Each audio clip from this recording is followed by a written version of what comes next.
자, 이제 하나님 말씀을 봉독하고 말씀 듣도록 하겠습니다. 오늘은 마태복음 20장 1절로 16절까지 말씀을 제가 봉독하겠습니다. 마태복음 20장 1절로 16절입니다.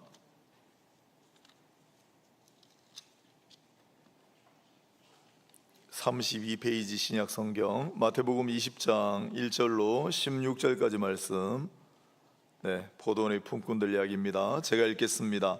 천국은 마치 품꾼을 얻어 포도원에 들여보내려고 이른 아침에 나간 집주인과 같으니 그가 하루 한 데나리온씩 품꾼들과 약속하여 포도원에 들여보내고 또 제3시에 나가보니 장터에 놀고 서 있는 사람들이 또 있는지라 그들에게 이르되 너희도 포도원에 들어가라 내가 너희에게 상당하게 주리라 하니 그들이 가고 제6시와 제9시에 또 나가 그와 같이 하고 제11시에도 나가보니 서 있는 사람들이 또 있는지라 이르되 너희는 어찌하여 종일토록 놀고 여기 서 있느냐 이르되 우리를 품꾼으로 쓰는 이가 없음이니이다 이르되 너희도 포도원에 들어가라 하니라. 저물매 포도원 주인이 청지기에게 이르되 품꾼들을 불러 나중 온 자로부터 시작하여 먼저 온 자까지 삭슬 주라 하니 제11시에 온 자들이 와서 한 데나리온씩을 받거늘 먼저 온 자들이 와서 더 받을 줄 알았더니 그들도 한 데나리온씩 받은지라. 받은 후 집주인을 원망하여 이르되 나중 온 이 사람들은 1시간밖에 일하지 아니하였거늘 그들을 종일 수고하며 더위를 견딘 우리와 같게 하였나이다. 주인이 그 중의 한 사람에게 대답하여 이르되 친구여 내가 네게 잘못한 것이 없노라. 네가 나와 한 데나리온의 약속을 하지 아니하였느냐? 네 것이나 가지고 가라. 나중 온 이 사람에게 너와 같이 주는 것이 내 뜻이니라. 내 것을 가지고 내 뜻대로 할 것이 아니냐? 내가 선함으로 네가 악하게 보느냐? 이와 같이 나중된 자로서 먼저 되고 먼저 된 자로서 나중되리라. 아멘.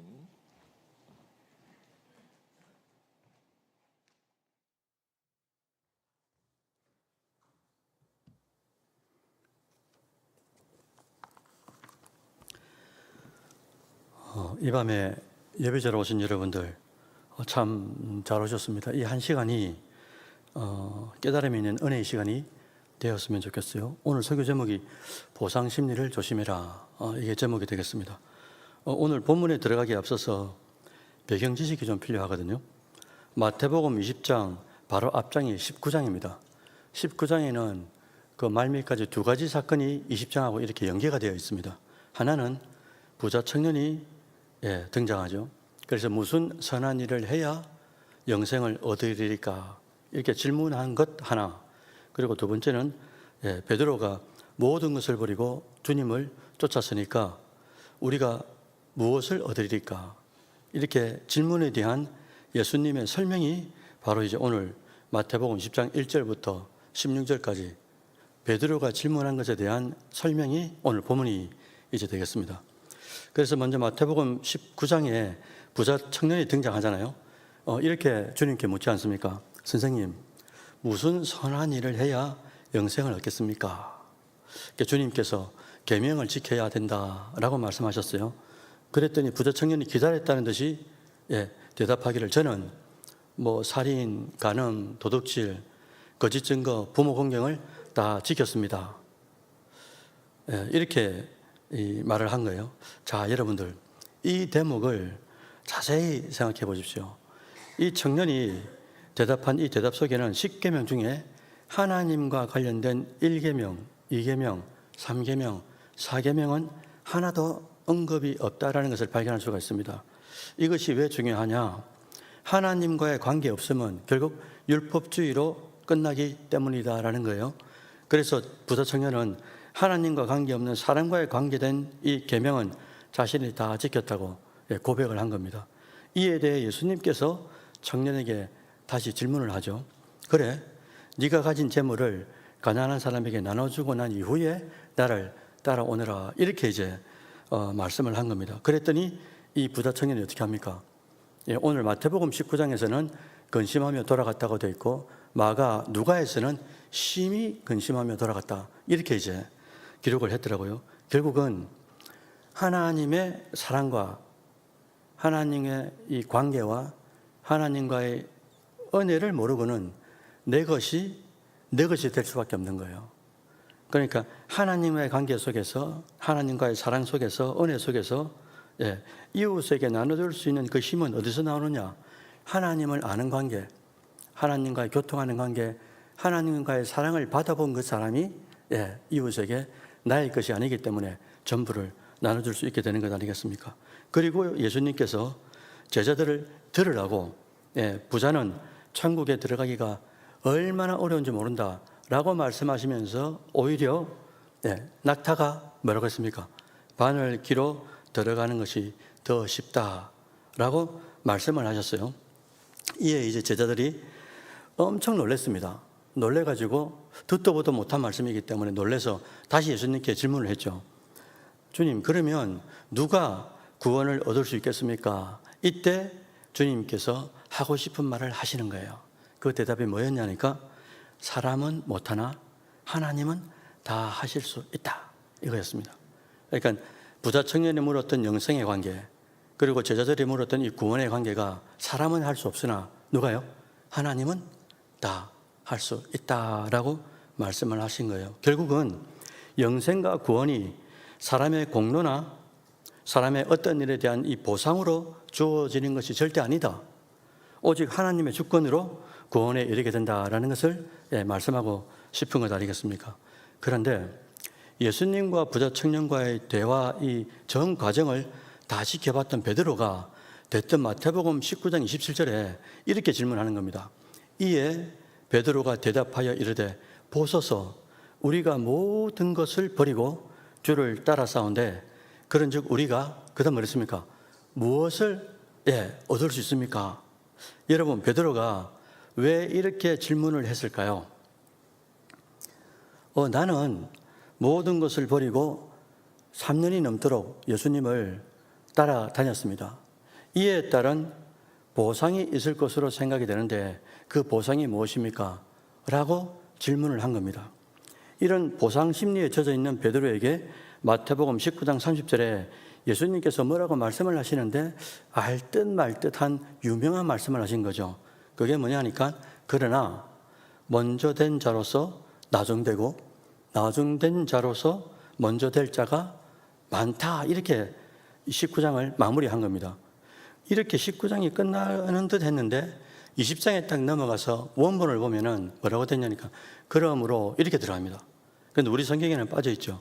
그러므로라는 접속사가 붙으면서 1절이 이제 앞에 있는 내용들하고 연결을 시키더라라는 거예요. 베드로의 이 보상심리, 즉 나는 3년간 가족도 버리고 주님을 따랐으니까 엄청난 걸 얻을 수 있겠지요 라고 물은 것에 대해서 예수님이 친히 이제 오늘 보면 20장 1절, 2절, 16절까지 쭉 이제 포도원의 품꾼의 비유를 통해 가지고 그게 무엇인지를 이제 설명해 주신단 말이죠.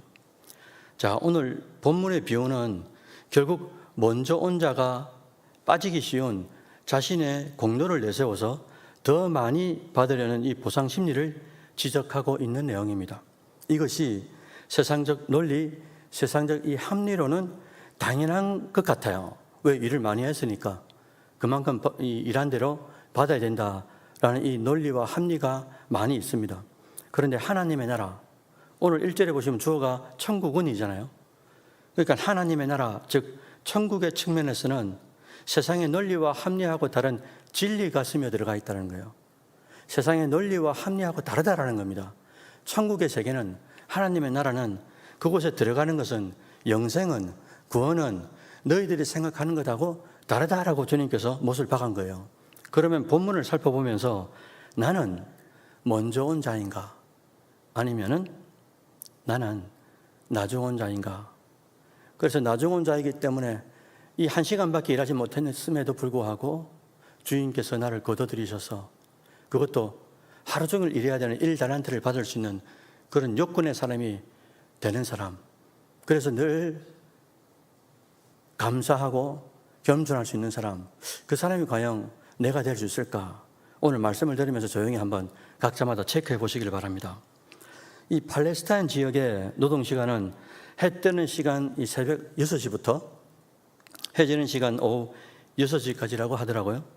오늘 본문의 포도원 주인은 아침 일찍 직접 품꾼을 찾아 나선 것도 놀랍습니다. 그런데 또 놀란 게 뭐냐니까 한 번만 나가서 품꾼을 찾은 게 아닌 거예요. 친히 나가셨고 일찍 나가셨고 한 번만 나가신 게 아니고 몇 번을 나가신 겁니까? 우리나라 시간으로 따지면 새벽 6시, 그리고 오전 9시, 그리고 정오 12시, 그리고 오후 3시, 그리고 오후 5시. 왜냐하면 오후 6시에 이제 전체 일들이 파기 때문에 파는 1시간 전에도 이 포도원의 주인께서 친히 나가셔가지고 품꾼을 찾았다라는 거예요. 그런데 중요한 것은 오전 6시에 만난 품꾼에게는 이렇게 말합니다. 한 데나리온을 주겠다라고 정확하게 약속을 하셨어요. 그런데 오전 9시, 12시, 오후 3시에 만난 품꾼에게는 한 데나리온을 주겠다라고 약속하지 않습니다. 오늘 4절에 보시면 뭐라고 되어 있냐니까 상당한 것을 주겠다 이렇게 표현됐어요. 그리고 오후 5시, 그러니까 즉 하루 일과 마감하기 1시간 전에 만난 이 품꾼에게는 얼마를 주겠다, 한 데나리온을 주겠다, 상당한 양을 주겠다라는 말도 없습니다. 그냥 포도원에 들어가게 하겠다라고 말씀하셨어요. 드디어 8절에서 날이 저물었습니다.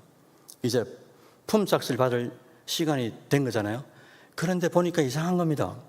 제일 먼저 온 새벽 6시 품꾼에게 먼저 주는 게 아니었어요. 제일 늦게 오후 5시에 온 품꾼에게 먼저 주는 겁니다. 여러분, 더 이상한 것은 주인이 얼마를 주겠다고 약속조차 하지 않았던 오후 5시 이 팀들, 마지막 팀들, 이 팀들에게 얼마를 주냐 하니까 온종일 일해야 받을 수 있는 얼마를요? 한 데나리온을 받았다는 거예요. 더 희한한 것은 오늘 본문 10절, 11절, 12절인데요. 그 구절을 통해 가지고 먼저 된 자가 어떤 뜻인가, 그리고 나중 된 자가 어떤 존재인지를 우리가 조금 이해할 수 있다는 겁니다. 제가 한번 읽어드릴까요? 10절, 11절, 12절입니다. 먼저 온 자들이 와서 더 받을 줄 알았더니 그들이 한 데나리온씩 받은지라. 받은 후 집주인을 뭐 했습니까? 원망하여 이르되 나중 온 이 사람들은 1시간밖에 일하지 아니하였거늘 그들을 종일 수고하며 더위를 견딘 우리와 같게 하겠나이까. 이 구절을 통해서 먼저 온 자들의 인식이 어떻다라는 걸 알 수가 있잖아요. 더 많이 받을 줄 알았던 거죠. 여러분, 왜 그렇습니까? 마감 1시간 전에 온 자가 한 데나리온을 받았으니까 새벽 6시부터 파는 오후 6시까지 12시간을 일한 사람들은 논리적으로 합리적으로 그러면 나는 얼마를 받아야 되는 겁니까? 12데나리온을 받아야 되는 거잖아요. 최소한도 한 데나리온 이상을 받을 수 있겠다라고 생각을 한 거죠. 그런데 그게 아니었지 않습니까? 거기다가 주인에 대해서 오늘 11절에 어떤 태도를 취하는 겁니까? 11절 보니까 받은 후 집주인을 뭐 했다고 말씀하고 있습니까? 원망한 거예요. 원망했다라고 기록하고 있습니다. 또한 먼저 온 자들은 나중 온 자와 같지 않다, 다르다라고 12절 마지막 서술어가 그렇게 쭉 연계가 됩니다. 어떻게 주인님 1시간밖에 일한 놈들하고 12시간 우리가 먼저 와서 새벽 6시에 와서 일한 사람들하고 어떻게 같습니까? 다르지 않습니까? 이게 이제 12절 말미에 기록이라는 거예요. 이 내용은 마치 뭐하고 똑같냐니까 누가복음 18장에 보시면 이런 내용이 나옵니다. 바리새인들이 기도를 하는데 뭐라고 기도를 하냐니까 하나님, 우리는 토색하지도 않습니다. 불의하지도 않습니다. 간음하지도 않습니다. 그래서 이 세 가지 일들을 펼치고 있는 이 세리와 같지 아니함을 하나님 감사합니다라고 바리새인들이 기도하고 똑같은 맥락이라는 거죠. 자기를 모르는 거예요. 내가 누구인지를. 여러분들, 만약에 여러분이 오늘 본문을 가지고 영화나 드라마의 각본을 쓴다고 할 때 이 본문에 전체적 해피엔딩으로 끝나게 하려면 어떻게 각색하면 되겠습니까? 이런 거죠. 품삯을 줄 때에 제일 먼저 줘야 될 사람이 누구냐 했더니 새벽 6시에 와서 12시간을 일한 사람에게 한 데나리온을 주는 겁니다. 왜? 그렇게 주인과 약조를 했기 때문에. 그러면 약조한 대로 한 데나리온을 받은 사람은 마음이 어떻습니까? 약조한 대로 그대로 받았으니까 받아서 기쁜 거예요. 12시간을 일하고 하루 온종일 일했을 때 주인께서 한 데나리온을 준다 했으니까 그대로 받았으니 너무나 기쁜 겁니다. 돌아가요. 그리고 오전 9시에 온 품꾼에게 얼마를 주는 겁니까? 또 한 데나리온을 주게 되면 그들은 새벽 6시에 온 사람들보다 더 기쁜 겁니다. 왜요? 6시에 온 새벽조 일꾼들보다도 3시간을 덜 일했는데 그분들하고 똑같이 우리를 취급하시면서 한 데나리온에 하루에 1당을 주셨기 때문인 거죠. 그리고 여러분들 이런 논리성을 가지고 생각해 보십시오. 12시에 오신 분들, 오후 3시에 온 자들에게도 똑같이 한 데나리온을 주신 겁니다. 마지막으로 오후 5시에 와서 마감하기 직전에 1시간 일한 품꾼에게 한 데나리온을 준다라고 우리가 시나리오를 쓰는 거죠. 자, 그러면 여러분들 1시간 일하고 하루 품삯을 받은 사람은 마음이 어떻겠습니까? 마음이 어떠냐니까 양심적으로 이런 것 아니겠어요? 아, 주인님, 저는 조금 전에 와가지고 1시간밖에 일한 게 없는데 이렇게 12시간 일하는 사람들하고 똑같이 한 데나리온을 주시면은 어떻게 하라는 말씀입니까? 받으면서도 이 마음이 송구하고 죄송하고 그리고 감사하는 마음이 안 들겠냐는 거죠. 자, 그런데 여러분들 오늘 본문의 포도원 주인은 그렇지 않더라라는 거예요. 세상의 논리와 합리를 다 깨뜨립니다. 그리고 역행하는 스토리를 만드시는데 오히려 사람들로 하여금, 일반 사람들로 하여금 이상한데 불평하고 원망이 나오는 스토리를 일부러 만들어내시는 것 같더라 이거죠. 여러분들, 오늘 본문의 포도원 주인은 왜 그렇게 하셔야만 하는 걸까? 그 이유는 천국은, 하나님의 나라는 세상의 공로나 일한 양이나 어떤 보상으로 들어가는 것이 아니라라는 겁니다. 오직 하나님의 주권적 은혜로 들어가는 것임을 오늘 비유를 통하여 그대로 증명하더라는 거죠. 그것을 알기 위해서 우리는 오늘 본문에 오후 5시에 부름받은 이 사람들의 특징이 뭔지를 한번 오늘 본문을 통해서 살펴보면 되는 거예요. 8절 한번 보시겠습니까? 8절 다 같이 한번 읽어주시죠. 시작.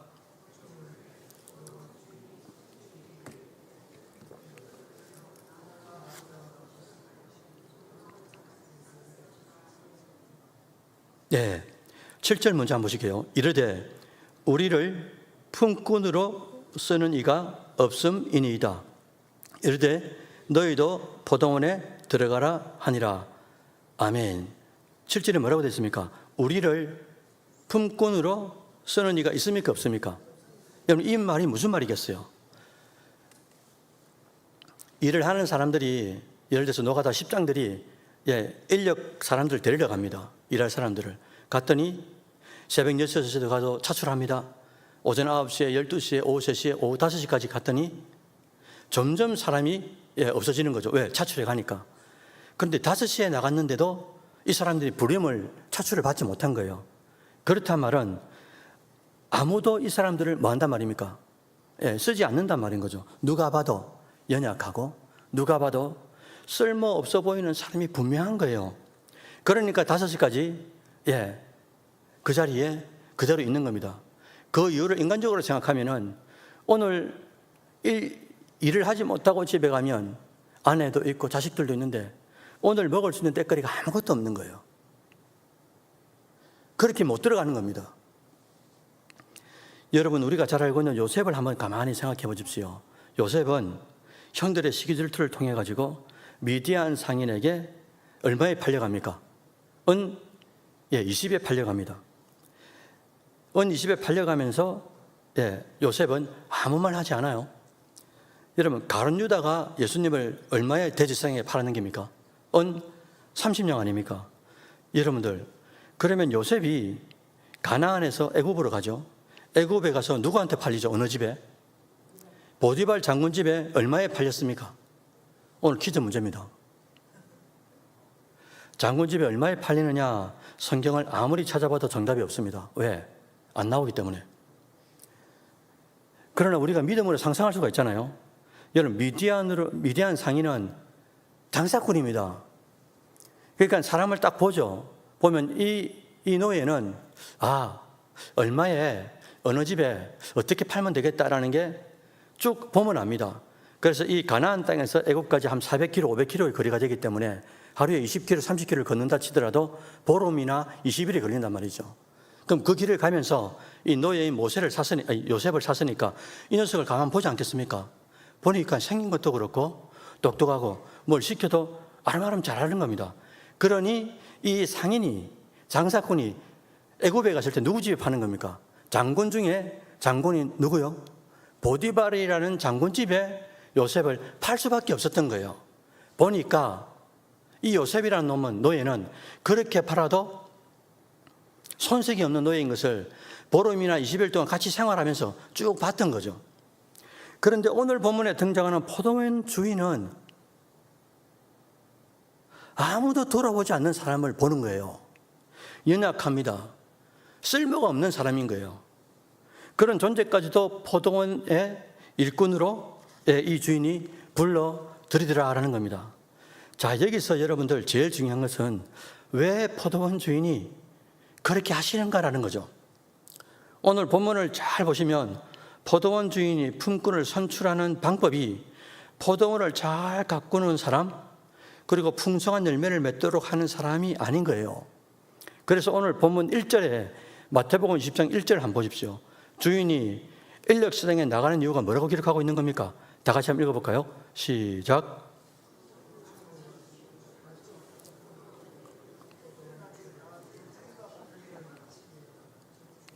보실까요? 천국은 마치 뭐랬습니까? 품꾼을 얻어, 그 다음 뭐라 그랬죠? 포도원에 뭐 하려고요? 이 주인이 나가서 자꾸 5번이나 나가가지고 그렇게 선출하는 이유가 포도원에 들여보내려고 그런 것밖에 없어요. 포도원에 들어오면 되는 거예요. 그래서 이른 아침에도 나가고 파하기 1시간 전에도 나가신 겁니다. 이 말의 즉슨 포도원의 풍성한 열매나 일 잘하는 조건과 보상으로 이 포도원에 들어갈 수 있는 게 아니라는 거예요. 포도원 주인의 목적은 어느 누구라도 포도원에 들여보내는 것이 목적이다라는 겁니다. 그러나 세상 사람들이 보는 눈은 능력 있는 사람, 많은 열매를 맺을 수 있는 그런 사람을 선출하잖아요. 그러나 하나님의 나라는 천국에 입성할 수 있는 사람들은 그런 조건이 없는 거예요. 오직 예수 은혜, 구원의 은혜, 십자가의 은혜, 대속의 은혜, 이것으로만 들어갈 수 있다라는 것을 말씀하는 건 아니겠습니까? 그래서 공생의 예수님도 생각지도 못한 사람들을 만나는 거예요. 세상 사람들이 싫어하고 제껴놓았던 사람들, 삭개오도 만나고 마태도 만나고, 그러면서 그들을 부르면서 제자화해 나가는 예수님을 우리가 발견할 수 있는 것 아니겠습니까? 그래서 오늘 본문의 주어는 20장 1절에 딱 나옵니다. 뭐라고 되냐니까 천국은 이라고 시작하는 거예요. 다른 말로 하면 포도원의 주인이 주어가 되는 겁니다. 그리고 그 주어에 걸맞는 목적은 부자 청년처럼 하나님이 없는 율법적 계명을 지키는 것도 아니요, 베드로처럼 모든 것을 버리고 예수님을 오랫동안 몇 년 동안 따랐으니까 그 보상으로 천국의 하나님의 나라에 포도원에 들어갈 수 있는 것도 아니다라는 거예요. 오직 구원과 오직 영생은, 오직 포도원에 들어갈 수 있는 길은 하나님의 주권과 그 십자가의 은혜밖에 없다는 것을 강조하는 비유가 바로 오늘 포도원 품꾼의 비유라는 것입니다. 그런데 문제는 우리는 때때로 교회에서든지 직장에서든지 누구보다 성실하게 일할 때가 있어요. 그런데 일하고 난 뒤에 우리 마음속에 뭐가 들어오냐니까 보상심리가 들어옵니다. 주님, 나는 저 집사님보다 새벽기도도 안 빠지고 또 시키는 일들마다 더 열심히 하고, 그리고 때로는 또 열매도 맺고 이랬는데 이 삶의 여정이 왜 이런지 모르겠고, 내가 보상을 받아야 되는데 저분보다도 내가 더 열심히 했는데, 저분보다도 내가 더 오래 했는데, 저분보다도 내가 더 섬겼는데, 이런 것들이 우리의 삶의 여정에 얼마나 유혹을 하는지 모른다라는 거죠. 여러분, 왜 세상의 합리적인 논리 이것과 하나님의 구원의 논리는 엄청난 이런 차이를 내는 것일까? 예, 그 이유는 세상에서는 피자 조각이 이렇게 8조각이 있지 않습니까? 내가 한 조각을 가지면 상대는 7조각밖에 못 가지는 거예요. 내가 두 조각을 가지거나 오 집사님이 2조각을 가져가면 6조각밖에 안 남는 게 6조각을 가지고 어떻게든 경쟁을 하든지 해가지고 나눠야 된단 말입니다. 그런데 천국은 오후 5시에 온 사람에게 이 포도원의 주인이 충만하게 줘도 모자람이 없는 것이에요. 다른 사람에게 더 줘도, 더 많이 줘도 모자람이 없는 것이 천국이라는 겁니다. 그것을 성경에 어떤 비유로 들었냐니까 오병이어 기적이 있지 않습니까? 5,000명이 넘는 사람들이, 어때로는 7,000명이 넘는 사람들이, 수많은 사람들이 자기 먹을 만큼 그렇게 배부르게 먹었어요. 그럼에도 남았습니다.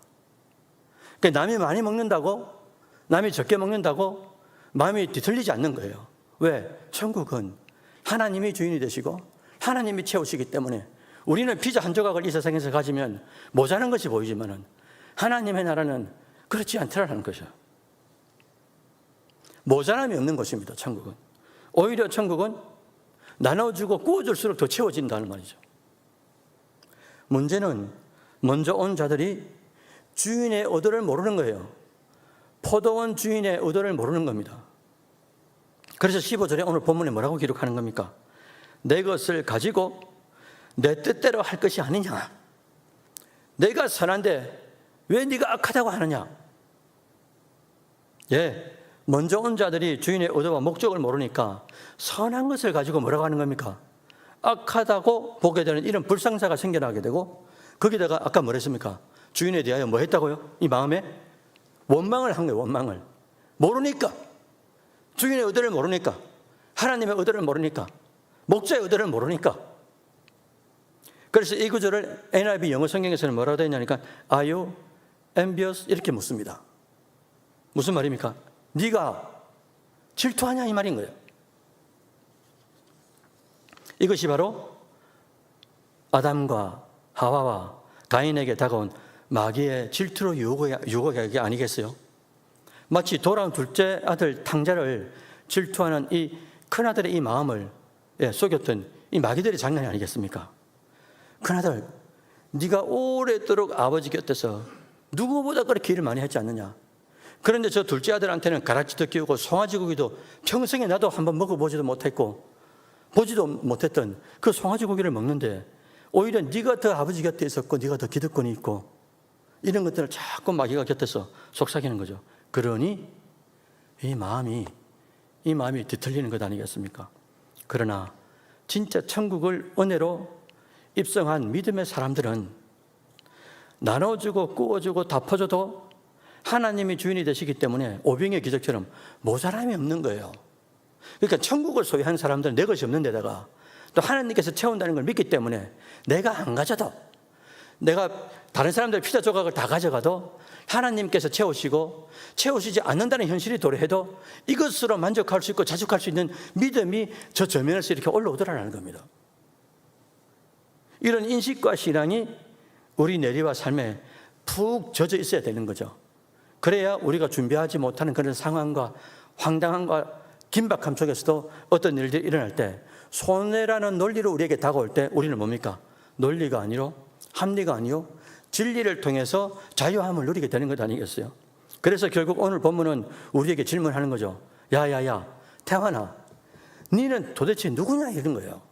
먼저 와서 12시간 일했다고 보상 심리와 나는 이렇게 새벽에 6시에 와가지고 김장 담그는 것 교회에서, 나는 새벽 6시에 와가지고 식당에서 일하는 것, 나는 새벽 6시에 와가지고 교회에서 청소하는 것 해보니까 누구보다 잘한다 이거죠. 야야야! 그러면 안 돼. 그러면 안 돼. 왜? 내가 해보니까 이런 기득권 잘한다는 거, 그리고 내가 이렇게 이랬기 때문에 보상 심리들, 이런 존재가 먼저 온 자가 바로 태환이 너냐? 아니면 오후 5시에 1시간을 남겨놓고 부름받아서 진짜 주인에게 어떻게 감사도 못 표현하고 죄인 중에 개수인데 쓸모없는 존재인데 아무도 나를 거들떠보지도 않고 일하시는 십장들에 지나가면서 다 지나갔는데 이 포도원 주인께서 오셔가지고 나를 부르시니 이걸 어떻게 감사해야 될지 모르는 거예요. 그래서 오늘 본문은 우리에게 그런 질문을 하는 것 아니겠습니까? 여러분들 꼭 기억해 주시길 바랍니다. 우리 모두는 연약해요. 쓸모없는 존재입니다.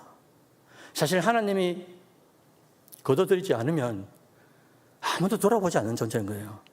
그런데 오늘 본문에 오후 5시 그것도 아무도 돌아보는 사람이 없을 그때, 그리고 마감하는 1시간 남았을 그때 이렇게 돌아가면 아무 가족들에게도 먹을 것, 입을 것 아무것도 없는 그냥 굶어야 되는 그런 절절한 우리에게 주님께서 먼저 찾아오시고 아무 공로 없는 존재인데 아무 하늘이 없는 존재임에도 불구하고 주님께서 친히 부르셔서 하나님의 그 포도원에 그 하나님의 나라에 온천지교의 일꾼으로 써주심에 이게 안에서부터 감사와 겸손으로 하루하루를 살아내고 순간순간을 살아가게 되는 것 아니겠어요? 뿐만 아닙니다. 그런 마음으로 나중된 자라는 마음, 갚을 길이 없는 이 마음, 그걸 가진 사람들은 다른 사람들을 바라볼 때에도 시기 질투의 대상이 되는 게 아니에요. 아, 저 집사님이, 권사님이, 장로님이 2조각을 가져가도, 피자 3조각을 가져가도, 5조각을 가져가도 하나님이 채우신다. 하나님이 하신다. 인간적인 논리로 합리로 생각하면 야, 이제 3조각밖에 안 남았는데 이거 가지고 어떻게 하지 싶지만은 아니요. 그러니 이런 논리를 가지고 마귀들은 아담부터 시작해서 가인부터 시작해가지고 계속적으로 우리에게 덤벼드는 것 아니겠습니까? 또한 여러분들 우리가 한 번 더 생각해야 되는 것이 여러분 곁에 지금도 보잘것없이 보이고 쓸모없는 존재로 보이는 자녀들이 있을 수 있어요. 가족들이 있을 수 있어요. 친인척들이 있을 수 있습니다. 그러나 그렇게 생각하면 안 됩니다. 그들도 오후 5시에 부름받을 수 있는 품꾼이 될 수 있다. 이런 걸 기억해야 되는 거예요. 이걸 믿음으로 기억해야 그 영혼들이 우리 기도 속에 떠오른단 말입니다. 그래서 하나님께서 기도하게 하시면 하나님, 나 같은 놈도 하나님께서 5시에 부르셔가지고 남은 생애를 감사와 겸손으로 하루하루 순간순간을 살게 하셨는데 나 같은 놈도 그렇게 부르셨는데 하나님, 저분도 우리 자녀도 우리 가족들도 또 진짜 쓸모없는 것 같이 보이지만은 하나님 그렇게 말씀하셨지 않습니까? 마태복음 20장 품꾼의 비유를 통해서 하나님은 보잘것없는 그런 존재들을 부르신다고 하셨잖아요. 하나님, 그 약속이 우리 가족에게도 하나님이 주신 이 기도 제목에 있는 이 인물에게도 하나님 적용될 수 있도록 붙잡아 주셨으면 좋겠습니다. 왜냐하면은 우리 주님이 우리를 지금 이 자리에 있는 여러분 각자를 그렇게 기다리시고 기도하면서 우리를 부르신 것 아니겠어요? 그래서 먼저 된 자로서 공로나 보상 심리에 빠진 자가 아니라 포도원의 주인의 시각으로 바라보고 기도하고 기다리는 그런 권속들, 그런 수요 예배, 이 밤에 예배자로 서신 여러분들 되시기를 주의 이름으로 축원드립니다. 아멘. 존귀하신 하나님, 오늘 주신 말씀을 통해 다시 한 번 더 마음에 새겼으면 좋겠습니다. 우리의 영생과 구원이 우리의 공로나 수고로 인한 보상이 아니라 오직 하나님의 은혜인 것을 알게 하시고 늘 작은 일이나 큰 일이나 중요한 일이나 가벼운 일이라도 그 모든 경중을 떠나서 하나님께서 맡기신 일에 대하여 마치 오후 5시 파하기 1시간 전에 극적으로 부름받은 자의 그런 마음, 갚을 길 없는 그런 마음, 그런 마음으로 남은 생애를 감사와 겸손으로 하루하루 순간순간을 살아가는 모든 이 밤의 권속들 되도록 주님께서 함께하여 주옵소서. 예수님의 이름으로 기도드립니다. 아멘.